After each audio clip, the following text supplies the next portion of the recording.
Rekayasa biologi adalah manipulasi, bentuk campur tangan manusia terhadap mekanisme alamiah.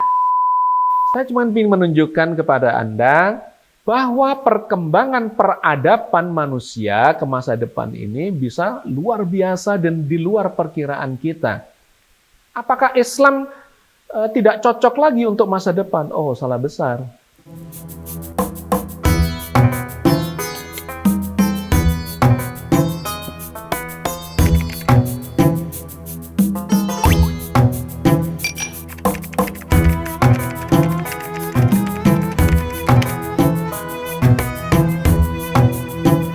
Assalamualaikum warahmatullahi wabarakatuh.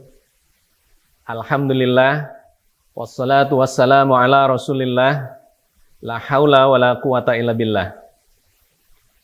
Alhamdulillah, kita bersyukur pada Allah, sahabat cangkir tasawuf.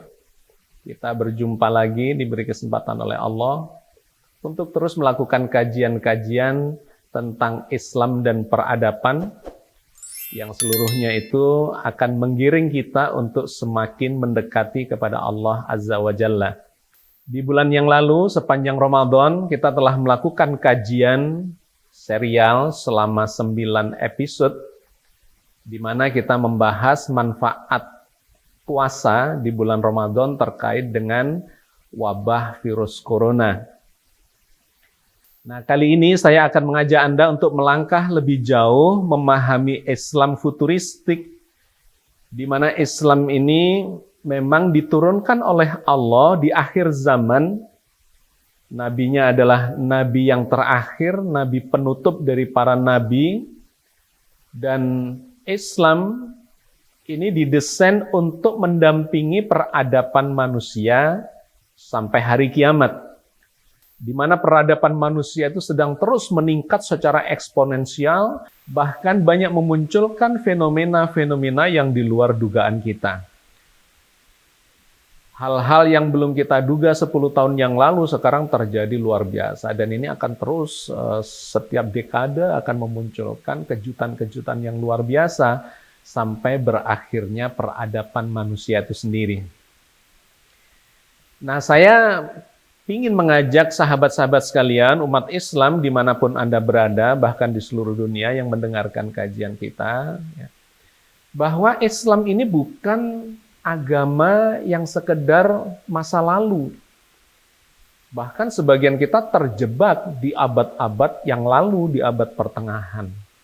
Sementara peradaban manusia sedang bergerak ke masa depan dengan sangat cepat. Bukan. Islam ini sejak awal diturunkan oleh Allah sangat khas, wahyu pertamanya pun sudah menggambarkan peradaban yang tinggi ke masa depan. Kita tahu bersama bahwa wahyu pertamanya adalah surat Al-Alaq, di mana surat ini memerintahkan Nabi Muhammad dan para pengikutnya, kita semua, untuk melakukan kajian-kajian, bacaan terhadap segala ciptaan Allah. A'udzubillahi minasyaitonirrajim. Bismillahirrahmanirrahim. Iqra bismi rabbikal ladzi khalaq. Khalaqal insana min 'alaq. Iqra wa rabbukal akram alladzi 'allama bil qalam 'allamal insana ma lam ya'lam. Bacalah dengan nama Tuhanmu yang menciptakan manusia dari Al-Alaq. Bacalah, dan Tuhanmu Maha Mulia, yang mengajarkan manusia dengan perantaraan pena. Dan Dia mengajarkan kepada manusia apa-apa yang tidak diketahuinya. Sahabat sekalian, sangat khas ini, kitab suci yang pro pada peradaban yang maju ke depan, yang berbasis pada baca dan tulis. Jadi jangan underestimate bahwa Islam ini hanya cerita tentang masa lalu. Bukan. Islam diturunkan oleh Allah untuk mendampingi peradaban sampai dimanapun peradaban ini mengalami kemajuan. Ya. Jadi saya kira ini poin penting harus digarisbawahi, bahwa Islam itu pro peradaban yang maju ke depan, tetapi Peradaban itu didampingi dengan kaidah-kaidah, dengan akhlak, dengan parameter-parameter yang diberikan oleh Allah supaya peradaban itu tidak menghancurkan manusia itu sendiri. Ya, satu. Saya kemudian mencoba mengelaborasi ini di dalam sebuah konsep yang saya sebut sebagai tasawuf modern. Yaitu sebuah pendekatan kepada Allah, memahami eksistensi Allah, menghambakan diri kepada Allah, tetapi dengan menggunakan pendekatan-pendekatan yang lebih saintifik, logis, rasional, empirik, saintifik, ilmiah. Kenapa? Karena memang Al-Quran yang mengajarkan itu kepada kita semua. Kebanyakan di antara kita memahami agama itu hanya sebagai ibadah mahdhah. Pokoknya kalau sudah bisa baca Quran, kemudian zikir, sholat, puasa, zakat, haji, maka selesailah dia beragama. Oh, itu salah besar. Kenapa? Karena pernah saya sampaikan, saya singgung dalam sebuah episode yang kita bicara tentang tasawuf modern, bahwa ayat-ayat Al-Quran, firman Allah yang bercerita tentang peribadatan, itu jumlahnya hanya sekitar 150-an ayat saja. Sementara ayat yang bercerita tentang ayat-ayat kauniyah, tentang alam semesta dengan segala macam isi dan peristiwanya, ayat-ayat yang bercerita tentang ilmu pengetahuan, tentang sains, tentang jagat raya, tentang langit dan bumi, tentang hujan, tentang petir, tentang binatang-binatang, tentang samudra, tentang udara, tentang awan, tentang gempa, dan sebagainya, itu ada 800-an ayat. Jadi salah besar kalau kita kemudian mereduksi bahwa belajar agama itu hanya belajar tentang tata cara peribadatan. Oh, fikih itu hanya menempati sekitar 150 ayat. Tetapi yang 800 ayat itu bercerita tentang ilmu pengetahuan modern, peradaban manusia yang maju ke depan. Karena itu misi saya mengembangkan tasawuf modern ini adalah mengajak kembali umat Islam ini untuk memahami kitab sucinya. Bahwa peribadatan itu adalah pondasi.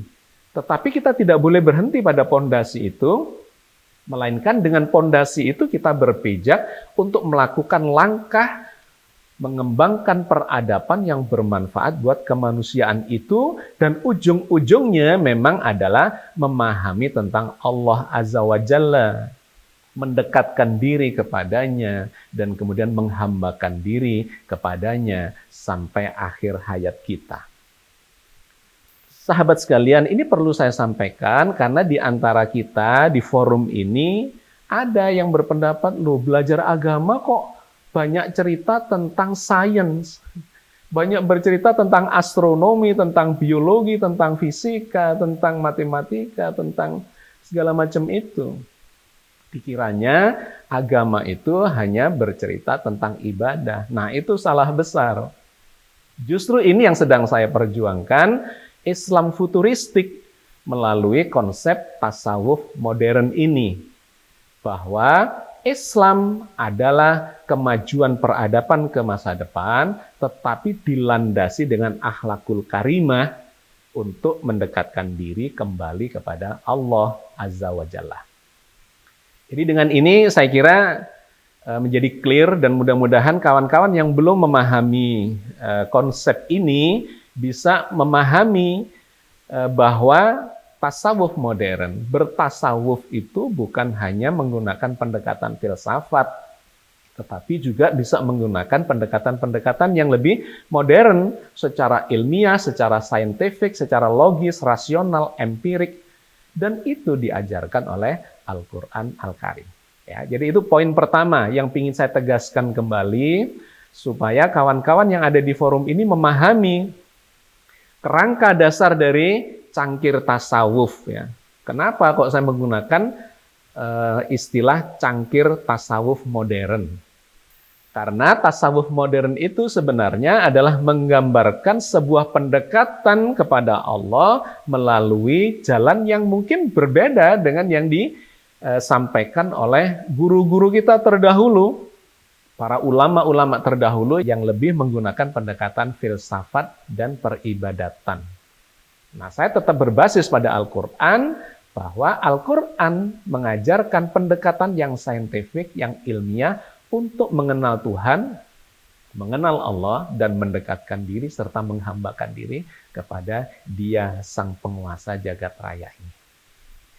Oke, sahabat sekalian, yang kedua, saya ingin kemudian mengajak Anda mengikuti perkembangan peradaban, ilmu-ilmu pengetahuan yang semua itu bukan menjauhkan kita dari Al-Quran, bukan menjauhkan kita dari Allah Azza wa Jalla yang justru menciptakan segala ilmu dan realitas jagat raya ini.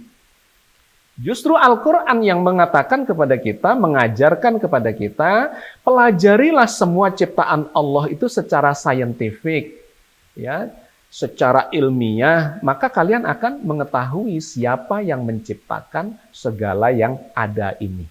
Itulah sebetulnya konsep dari tasawuf modern itu, ya. Jadi mudah-mudahan tidak ada lagi sahabat-sahabat sekalian di forum ini yang kemudian underestimate terhadap belajar agama adalah belajar tentang masa lalu, apalagi dibatasi hanya fikih saja. Itu hanya menempati sangat sedikit dari apa yang diajarkan oleh Al-Quran Al-Karim. Oke, sahabat sekalian, di beberapa episode ke depan ini kita akan melakukan kajian-kajian terkait dengan rekayasa biologi. Kenapa? Karena seperti kita tahu bahwa era milenial ini selain dunia ini dikuasai secara informasi, dengan teknologi informasi, maka perkembangan yang lainnya di dunia pangan, energi, dan medis itu akan banyak memanfaatkan rekayasa biologi. Sehingga kita sebagai umat Islam tidak boleh ketinggalan. Kita harus memahami perkembangan peradaban ini dan kemudian mendampinginya dengan akhlakul karimah yang diajarkan oleh Al-Quran. Supaya apa? Supaya peradaban itu tidak melenceng dan kemudian justru menghancurkan manusia itu sendiri. Ya, jadi Al-Quran itu sebetulnya terbuka untuk perkembangan, tetapi poin pentingnya harus membawa kemaslahatan dan ujung-ujungnya membangun tatanan yang rahmatan lil alamin. Oke, sahabat sekalian, tentang rekayasa biologi. Saya ingin menjelaskan duduk persoalan dulu tentang istilah ya, rekayasa biologi. Istilah rekayasa itu seringkali disalah tafsiri. Karena memang kata rekayasa itu memiliki konotasi yang bisa positif, bisa negatif.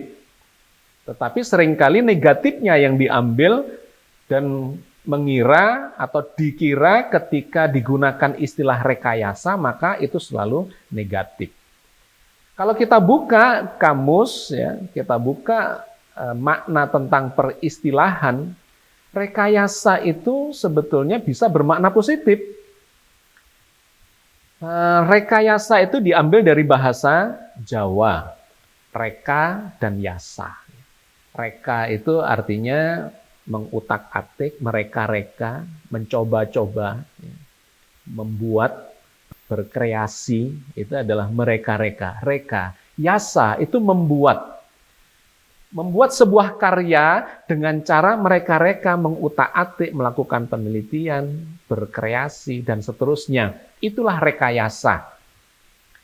Atau kadang-kadang disebut sebagai rancang bangun. Merancang, mendesain, mengutak-atik, melakukan sebuah upaya untuk membuat sebuah karya, rancang bangun. Atau dalam bahasa Inggris disetarakan dengan engineering. Engineering itu adalah merekayasa. Jadi misalnya nih, saya sekolah di teknik nuklir. Dalam bahasa Inggris itu adalah nuclear engineering. Jadi engineering itu bisa bermakna teknik, bisa juga dimaknai sebagai rekayasa. Rekayasa itu bisa di bidang kimia, rekayasa kimia industri misalnya. Rekayasa di bidang landscape, atau rekayasa di bidang arsitektur, rekayasa di bidang kapal laut, rekayasa di bidang pesawat terbang, dan sebagainya. Ya, rekayasa, rancang bangun. Jadi, kata rekayasa itu bisa bermakna positif dalam konteks itu. Maka kalau kita menggunakan istilah rekayasa, jangan terburu-buru untuk berpikir negatif. Rekayasa virus corona misalnya, yang saya jadikan judul salah satu episode kita di bulan lalu, itu tidak selalu bermakna negatif. Karena saya di sana menjelaskan sebetulnya ada teknologi rekayasa genetika yang bisa merancang bangun virus, bisa menciptakan virus di strain yang baru, spesies yang baru bahkan. Itu adalah rancang bangun, engineering. Ya. Engineering, rancang bangun, rekayasa. Tetapi memang kata rekayasa itu juga bisa berkonotasi negatif. Kalau kita buka kamus, kata rekayasa itu bisa bermakna persekongkolan, ya, niat jahat. Itu memang juga menggunakan kata rekayasa. Karena itu mesti hati-hati, jangan suudzon dulu ketika ada sebuah kata rekayasa. Biasakanlah untuk menyimak, mendengarkan ya isi dari kajian itu, setelah paham baru berkomentar. Nah, di forum kita ini ada kawan-kawan yang sukanya itu baru baca judulnya sudah berkomentar sehingga meleset, nggak masuk. Nah, saya anjurkan biasakanlah umat Islam ini belajar untuk mengkaji, meneliti ya secara cermat, kemudian baru berkomentar dan melakukan diskusi. Dengan cara itu umat ini akan menjadi maju ke depan. Jadi kembali kepada istilah rekayasa, bisa positif sebagai sebuah ilmu rancang bangun untuk bidang apa saja, banyak, bisa biologi, kimia, fisika, dan teknik-teknik yang lain. Tetapi juga bisa bermakna persekongkolan jahat. Nah, bergantung pada konteks yang sedang dibicarakan dan gandengan katanya. Ya, kata yang terkait dalam kalimat itu seperti apa, itu akan membangun makna dari kata rekayasa. Nah, di tengah-tengah itu bisa dimaknai, ya antara positif dan negatif itu, bisa dimaknai rekayasa itu adalah sebuah manipulasi. Nah, kata manipulasi itu sendiri juga bisa positif, bisa negatif. Dimanipulasi untuk kepentingan yang baik, dimanipulasi untuk kepentingan yang buruk. Bergantung pada niat yang ada di balik itu. Karena memang sains dan teknologi itu bersifat netral. Sebagai contoh misalnya, teknologi nuklir, di mana saya belajar di situ. Apakah teknologi nuklir itu positif apa negatif? Netral. Nuklir itu bisa dimanfaatkan untuk sebagai sumber energi, itu positif, atau dijadikan bom yang menghancurkan, itu sebagai konotasi yang negatif. Jadi teknologi sains itu bersifat netral. Manipulasi dalam konteks rekayasa ini bersifat netral. Nah, poin penting dari yang ingin saya sampaikan dalam kesempatan ini adalah rekayasa biologi. Itu bisa bermakna positif, bisa bermakna negatif. Karena rekayasa biologi itu adalah sebuah cabang ilmu yang bisa memberikan manfaat besar untuk pangan, untuk pengobatan, untuk energi, untuk segala macam. Tetapi juga bisa menghancurkan, bisa merusak, ya, destruktif ketika teknologi itu tidak dikendalikan dengan baik melalui etika-etika dan kepentingan bersama bagi masyarakat dunia. Ada orang-orang yang melakukan itu dengan egonya, maka dia mementingkan diri sendiri, tidak peduli pada kerusakan yang terjadi dan itu merusak banyak orang. Nah, sahabat sekalian, ke masa depan ini teknologi rekayasa biologi itu akan semakin menguat trennya dan akan menguasai kehidupan manusia. Manusia akan lebih banyak menggunakan rekayasa biologi itu untuk mensejahterakan atau untuk berbagai macam kepentingan peradabannya. Nah, kalau kita lihat sejarah, maka rekayasa biologi ini sesungguhnya sudah terjadi ribuan tahun yang lalu. Tetapi memang di skala yang primordial dan konvensional itu, rekayasa biologi itu berjalan secara sederhana. Tetapi semakin kemari itu berjalan dengan sangat dahsyat, sangat canggih, dan setiap teknologi yang semakin canggih itu membawa potensi kerusakan, resiko yang semakin besar. Semakin tinggi teknologi, semakin tinggi resikonya. Tetapi juga semakin tinggi manfaatnya. Jadi itu adalah filosofi teknologi. Ya. Semakin maju, semakin besar manfaatnya, tetapi juga semakin besar risikonya. Semakin sederhana, semakin sedikit manfaatnya, semakin kecil risikonya. Oke, sahabat sekalian, kalau kita tarik mundur ke belakang, rekayasa biologi itu sudah terjadi sejak zaman Nabi Adam. Nabi Adam itu hidup di sekitar 7.000 sampai 10.000 tahun yang lalu. Di mana peradaban manusia modern itu muncul. Ini nanti akan kita bahas di episode yang berbeda tentang munculnya kehidupan di muka bumi. Tetapi yang ingin saya sampaikan adalah kehidupan manusia modern di muka bumi ini sesungguhnya sudah sekitar 200.000 tahun yang lalu. Tetapi Nabi Adam itu baru muncul sekitar maksimum 10.000 tahun yang lalu. Nah, Nabi Adam ini bukan manusia pertama. Ya, nanti kita perdalam di episode yang berbeda. Tetapi saya ambil poinnya saja bahwa Nabi Adam itu bukan manusia pertama di muka bumi ini. Tetapi kata Al-Quran, beliau adalah khalifah pertama yang membawa peradaban manusia modern. Nah, sejak zaman Nabi Adam itulah peradaban manusia modern yang melalui rekayasa itu terjadi. Sebelum Nabi Adam, orang itu kalau cari makanan datang saja ke hutan, metik dari pohon, dari segala macam tanaman produktif, tanaman pangan yang ada di hutan. Atau ngambil dari sungai, dari danau, dari laut. Binatang-binatang ternak itu ambil saja dari yang ada di hutan dan seterusnya. Itu sebelum zaman Nabi Adam.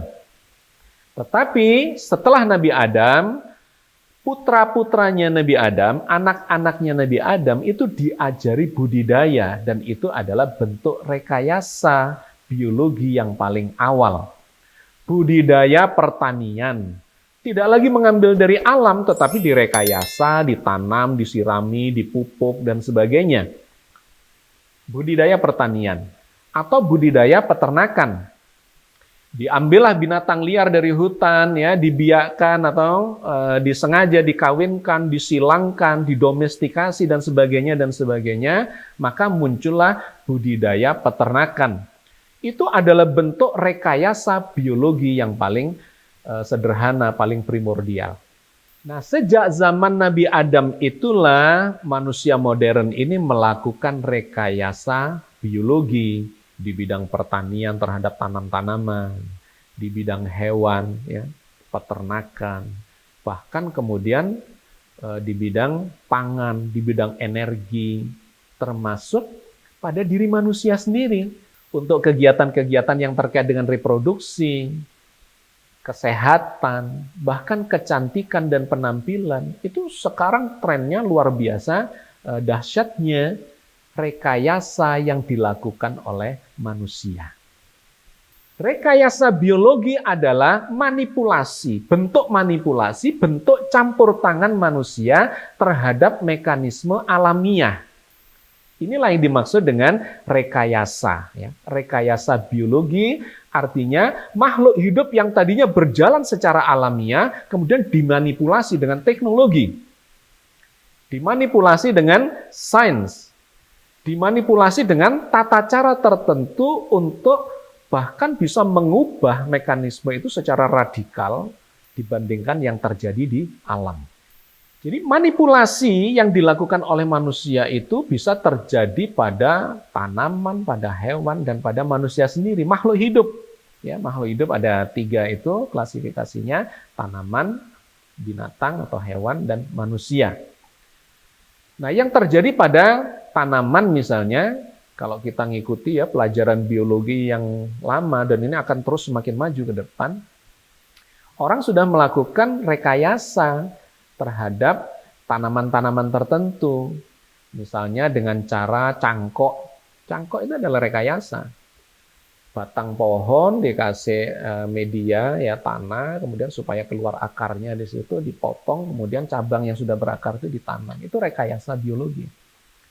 Atau okulasi, tempel, tunas, ya, ada batang, di kelupas kulit batangnya itu, kemudian ditempeli tunas, supaya tunas ini tumbuh, mungkin ini bunga warna putih, ambil tunas lagi bunga warna merah, warna kuning, warna biru, warna ungu. Satu batang itu bisa memunculkan bunga yang berwarna-warni.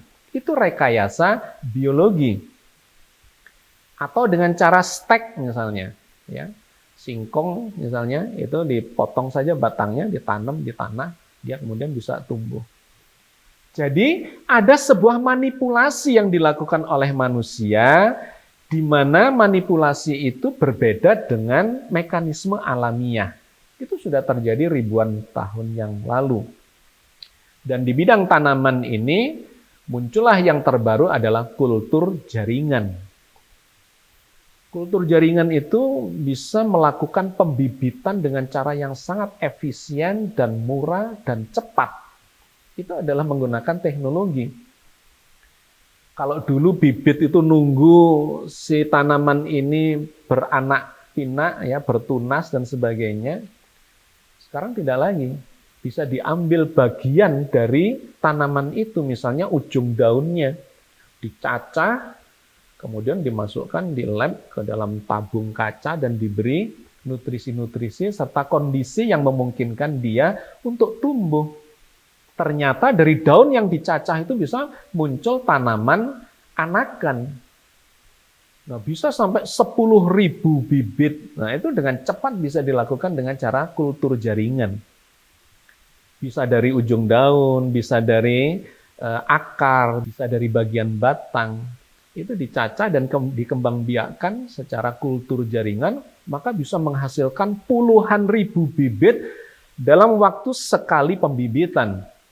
Dengan standar yang tinggi, yang bebas penyakit, bebas hama, dan sebagainya. Artinya, rekayasa biologi dalam konteks ini sangat bermanfaat. Ya, dan ini terus berkembang sampai kepada rekayasa genetika yang nanti akan kita kaji dalam episode yang berbeda. Ya, itu di bidang tanaman. Yang kedua, pada hewan. Itu juga terjadi rekayasa biologi sejak lama. Kawin silang misalnya, ya, di dalam famili yang sama atau subfamili. Misalnya nih, kucing rumahan dengan kucing liar.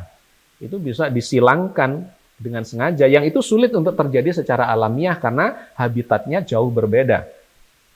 Tetapi manusia merekayasa itu supaya terjadi persilangan antara kucing rumahan dengan kucing liar.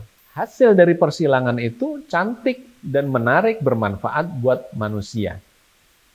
Ada lagi persilangan antara macan dengan singa, misalnya tiger dan lion, yang kemudian menghasilkan spesies baru yang disebut sebagai tigon, itu tiger dan lion. Atau ada juga yang dibalik pasangannya menjadi liger. Liger itu lion dan tiger. Jadi wajahnya seperti singa, badannya seperti macan atau seperti harimau. Atau ada lagi yang lain, misalnya babi hutan disilangkan dengan babi yang untuk pedaging itu. Bentuknya menjadi besar, ya, seperti celeng atau seperti babi hutan. Juga memiliki keganasan seperti itu, tetapi juga mewarisi pedagingnya. Atau antara misalnya kambing dengan biri-biri, goat dan sheep, sehingga disebut sebagai gib, gitu ya, goat and sheep. Itu dikawin silangkan. Atau bisa juga antara kerbau dengan sapi disilangkan. Ada satu jenis misalnya antara sapi disilangkan dengan bison Amerika. Itu menghasilkan satu jenis spesies baru yang memiliki sifat keduanya. Dan seterusnya dan seterusnya. Itulah rekayasa biologi yang dilakukan oleh manusia sejak zaman dulu dan kemudian terus berkembang teknologinya sampai ke masa depan. Yang mengerikan adalah ketika sudah masuk ke wilayah rekayasa genetika. Bukan lagi di fenotipnya, di penampakannya, tetapi sudah masuk ke pembawa-pembawa sifat, ya genetika di dalam inti sel. Itu akan lebih dahsyat lagi dan itu bisa memunculkan kerusakan yang luar biasa jika tidak dikendalikan dengan baik. Nanti kita akan ambil satu episode untuk berbicara tentang rekayasa genetika itu dan apa dampaknya serta manfaatnya bagi peradaban ini. Yang demikian ini juga terjadi pada manusia. Terjadi misalnya perkawinan silang antar ras, antara orang-orang yang berkulit hitam dengan kulit kuning, dengan kulit putih, dengan kulit merah, ya, sawo matang, dan seterusnya, akan menghasilkan keturunan yang memiliki karakter keduanya. Bisa kulitnya hitam, matanya biru, atau kulitnya putih, rambutnya sangat keriting seperti negroid, atau mungkin kulitnya kuning langsat, ya, seperti mongoloid, tetapi hidungnya mancung seperti orang-orang Eropa, dan seterusnya. Itu adalah perkawinan silang, dan itu adalah rekayasa biologi. Nah, ke masa depan yang begini ini semakin bisa disengaja dengan teknologi yang namanya rekayasa genetika. Nah, sahabat sekalian, saya cuma ingin menunjukkan kepada Anda bahwa perkembangan peradaban manusia ke masa depan ini bisa luar biasa dan di luar perkiraan kita. Apakah Islam tidak cocok lagi untuk masa depan? Oh, salah besar. Islam ini mendampingi peradaban ini supaya tidak lepas kontrol, tidak lepas kendali, dan efeknya akan menghancurkan manusia sendiri. Maka Allah mengingatkan di dalam Al-Quran Al-Karim, bahwa sesungguhnya Allah itu telah membuat sunatullah, ya, sunatullah yang tidak berubah. Sunatullah itu adalah hukum alam yang diciptakan oleh Allah. Ada aturan main di situ. Kalau aturan main itu ditabrak, maka akan terjadi masalah. Akan terjadi penyakit, terjadi wabah yang sulit dikendalikan. Dan sebagainya, yang seluruhnya itu atau semua itu destruktif, merusak pada manusia sendiri. Lingkungan hidup rusak, ya, di daratan, di lautan, di udara, bahkan pada diri manusia. Digambarkan oleh Al-Quran. Zaharal fasadu fil barri wal bahri bima kasabat aydin nas liudhiqahum ba'dalladzi amilu la'allahum yarji'un. Dalam surat Rum ayat 41. Telah nyata bencana di daratan dan di lautan disebabkan oleh ulah tangan manusia. Kami rasakan yang demikian ini sebagai akibat dari perbuatan mereka, agar supaya mereka segera menyadarinya, segera kembali ke jalan yang benar. Nah, sahabat sekalian, Al-Quran mengingatkan yang seperti itu. Juga mengingatkan di ayat yang berbeda tentang sunatullah yang tidak berubah itu. Misalnya di dalam surat Al-Fat ayat 23. Sunatallahil lati qad khalat min qabl walan tajida li sunnatillahi tabdila. Sebagai suatu sunatullah yang telah berlaku sejak dahulu, kamu sekali-kali tidak akan menemukan perubahan bagi sunatullah itu. Hukum alam tidak akan pernah berubah. Ya, Allah telah membuat satu mekanisme, satu hukum alam yang kalau itu ditabrak, itu akan menghasilkan kekacauan, menghasilkan perusakan, dan nantinya akan kembali lagi kepada jalur sunatullah itu lagi. Nah, ini harus kita pahami, karena kalau ini kita tabrak dan kesana kemari, kanan kiri, atas bawah, muka belakang kita tabraki, maka yang terjadi bukan manfaat bagi kehidupan manusia, melainkan justru madharat yang membawa kehancuran pada peradaban kita sendiri. Sahabat sekalian, Saya kira di episode ini saya cukupkan sampai di sini dulu untuk menggambarkan satu, bahwa agama ini adalah agama yang mendampingi peradaban bukan cuma di masa lalu, tapi ke masa depan. Karena itu jangan underestimate, membatasi diri bahwa beragama cukup ibadah-ibadah mahdoh. Itu salah besar.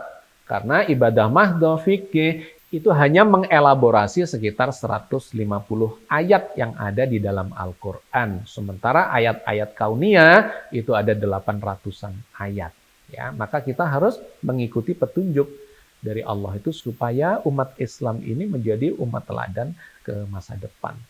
Yang kedua, saya mengajukan sebuah konsep yang saya sebut sebagai tasawuf modern yang mencoba mengelaborasi perintah-perintah dalam Al-Quran untuk menguasai ilmu pengetahuan, teknologi, dan peradaban, atau setidak-tidaknya memberikan parameter-parameter yang mendampingi peradaban itu supaya tidak lepas kendali, tetapi mengikuti apa yang diajarkan oleh Al-Quran Al-Karim, agar umat manusia ini terbentuk dalam suatu tatanan masyarakat yang rahmatan lil alamin.